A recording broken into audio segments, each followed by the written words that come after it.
மிகுந்த மகிழ்ச்சி அளிக்கிறது. அவர்கள் நம்முடைய கோரமண்டல் ஏரியாவிலே அவர் ஹோலி ஏஞ்சல்ஸ் இன்ஸ்டிடியூட் வைத்துக் கொண்டு அநேக பிள்ளைகளுக்கு 5000 10,000 பிள்ளைகள் அவங்க படித்திருக்கிறார்கள். எல்லாருக்கும் மாலை நேரத்து வணக்கம். ஏஜ் ஆஃப் ஹிஸ்டரியில இப்படி ஒரு யூனிட் இது வரைக்கும் பார்த்ததே கிடையாது. ஒரு யூனிட் பார்க்கல. இப்படிப்பட்டதான ஒரு தொழிலாளிகளுடைய ஒற்றுமை கூட இது வரைக்கும் நம்ம பார்க்கல. ஏஜிஎஃப்னுடைய சரித்திரத்தை மற்ற எல்லாம் நம்ம சொல்ல முடியும். அப்படி தொடர்ந்து 18வது நாள் போராட்டம். 18வது நாள் போராட்டத்தினுடைய குறிக்கோளே ஒன்றுதான், வேசி ரிவிஷன் பிளஸ் நீங்க வச்சிருக்கிற டிமாண்ட்ஸ்.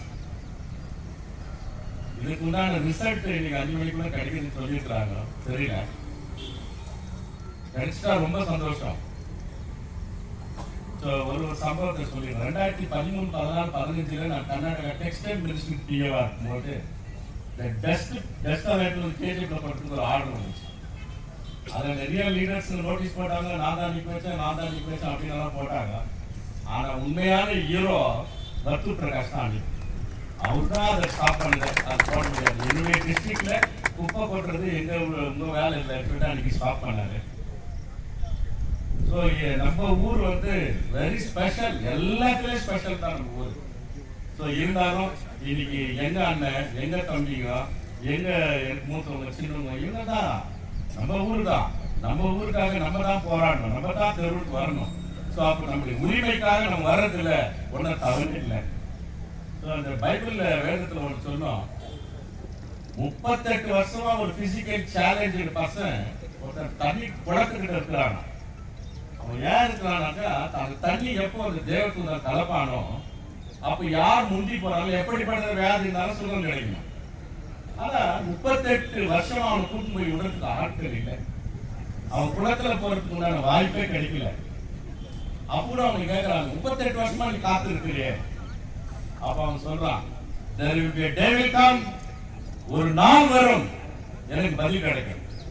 அப்படி 18 நாள் நீங்க காத்து இருக்கிறீங்க. There is a good result on it.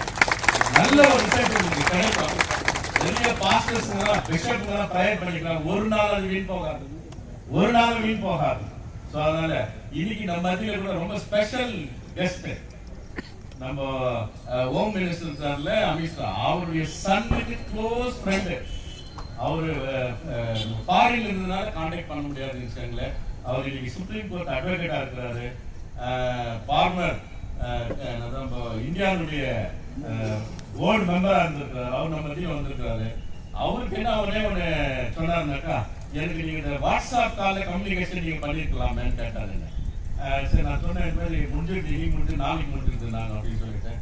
அப்ப அவரு என்ன பண்ணாரு, இன்னைக்கு நான் வரேன், ஒருவேளை எல்லாம் பொலிட்டிக்கல் லீடர் தான் பேசியிருப்பாங்க, எல்லாம் ஆதரவு கொடுத்துருப்பாங்க, அவங்களால கூட எல்லாம் முடியும், என்னுடைய பங்கு அதுல இருக்கட்டுமே அப்படின்னு சொல்லிட்டு இப்பத்துக்குள்ள இனி வர நாட்கள் உங்களுக்கு சுப்ரீம் கோர்ட்ல ஒரு பெரிய அட்வொகேட் இருக்கிறாருனாக்கா, ஹைகோர்ட்ல ஒரு அட்வொகேட் இருக்கிறாருனாக்கா, இப்ப இருக்கிற கவர்மெண்ட்ல ஒரு அட்வொகேட் இருக்கிறாருனாக்கா நம்ம ரமேஷ் அவரு நம்ம மத்தியில் இருக்கிறாரு.